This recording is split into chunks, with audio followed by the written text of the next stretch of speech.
Hello everyone, I'm Amanda Fajak and welcome to our new Culture Journeys webinar series where we are going to be sharing stories of culture transformation from all around the world.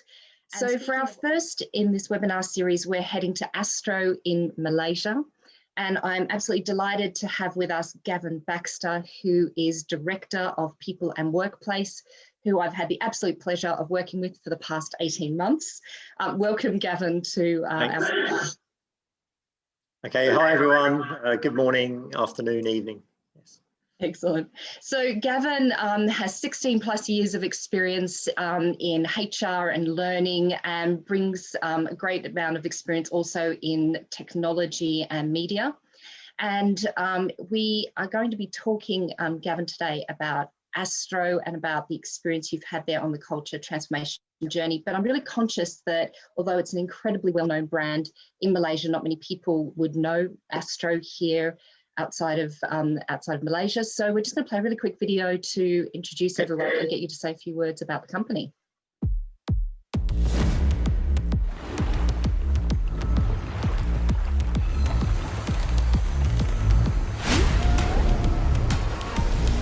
Wow.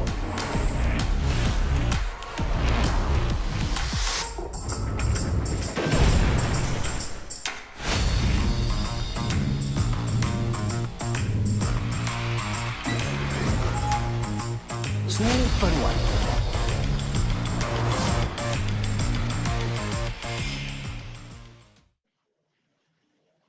Excellent. There you go. So, Gavin, about Astro. Yeah, so hi everyone. So hopefully you've seen from that short video a glimpse into the world of Astro. Effectively, we are the pay TV and the sole pay TV broadcaster in Malaysia. It's the equivalent of a Foxtel in Australia, a Sky in Europe, or a Comcast in the US. So you can see the numbers from what you see on the screen. The probably unique difference we have is that Malaysia is a cultural melting pot. So we have to cater for a Malaysian, Malay audience, a Chinese, an Indian, and also there's all the Hollywood stuff that comes with that as well. Yeah.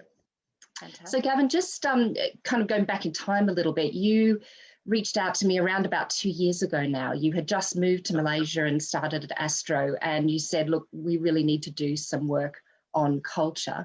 What was it that really made you reach out and so certain the culture was the thing to work on?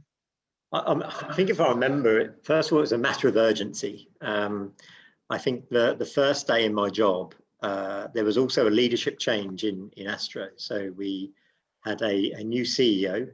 He was from within the company, but he was a new CEO. And what we'd realised and what he'd realised in Astro was that they'd just been in the same position. They'd been the incumbent for so long. And then slowly over time, the competition was catching up. And all of you listening here and watching, you know, if you've been paying for your TV content, and then suddenly something like Netflix comes along and something like YouTube comes along, you're suddenly in a very different space. So he saw culture change as being the sort of #1 factor of getting our business to transform so that we can still remain relevant in this sort of highly competitive market. So that's quite unusual. I mean, I think probably a lot of people listening would be thinking, how do I get my CEO on board? How can I get them to really understand it's important? But you really had that from day one, didn't you? Yeah. I mean, it was fortunate, right? In a way, I had a very engaged CEO, and he was actually very genuine about this. He you know, a lot of smart people know what culture is, but he was very genuine. Where it did take some time was two things, and one, Amanda, what you just said is trying to explain that culture not necessarily is just behaviours, but it is these other factors as well, and that it can't happen overnight. Around how much of some of the changes that you were able to achieve and the shifts in the culture are linked to the leadership behaviour changing versus how much was it linked to kind of performance management system changes? Like, where could you do you have a view on that? It's an interesting question. Yeah, it's hard to say. So I think with the leaders, you know, there has been a role to play, either myself or some of my team, of sort of holding them to account. So I think if it had just been left completely organically, it probably wouldn't have got the change that we needed. However, you know, I was in one meeting. It was a couple of months ago, and it was quite a large crowd. And I'd asked the CEO, can he pop in and just share, you know, 10 minutes of his views of what's going to be important next year. And I had no time. I didn't give him any talking points at all. And he talked that culture was the #1 priority, and that he needed people to be more accountable, inclusive, and creative. And I thought, well, okay, I'm sort of part way of getting my job done. Now, obviously, there needs to be actions followed through from that. So there is that leadership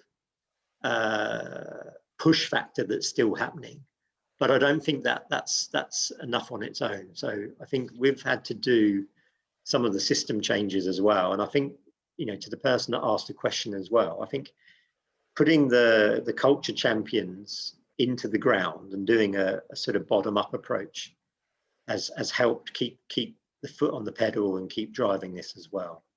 But I think my view, probably the same as yours, Amanda, I think you need to start at the top at some point if you want to get serious about this, and you need leaders on board still going. Yeah.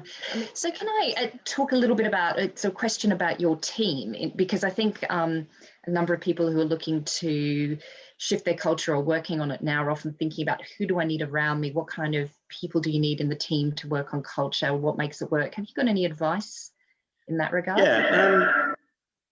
There's two sort of stories around this. So I think, first of all, I think you've mentioned the word, and I've talked about it as well. So we're in a transformation stage at the moment, and probably similar to some of you. And our transformation is effectively being more digital as an organisation. You know, you can't be analog too much when you have to rely on platforms.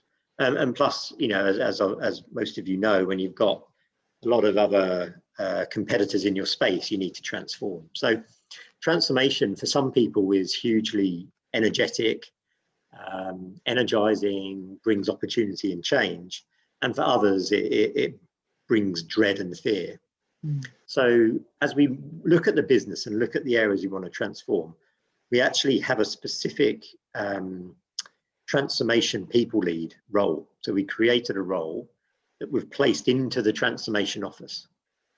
And the reason for that, I mean, they do several roles, but the sort of their core value, their core purpose is that as we go through transformation, we make sure that we still end up at the end state, that we're still driving a positive culture.